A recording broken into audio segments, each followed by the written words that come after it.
Hello everyone and welcome back to another video from Wake&Tech. In this video, I'm going to show you how to download and install the Depop application on your smartphone. So let's get started right away. First of all, open up the iOS App Store or the Google Play Store, depending on your device.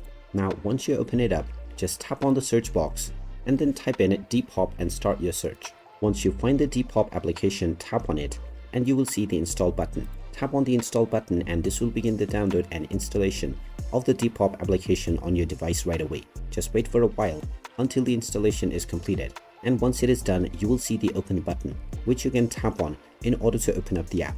And once the application is opened up, you can proceed forward with signing up to create a new account or log into your existing one to start using the Depop application on your device right away.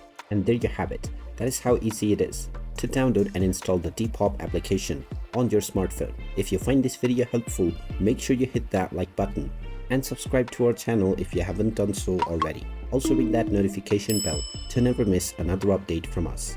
Thank you for watching and I will see you again in the next video.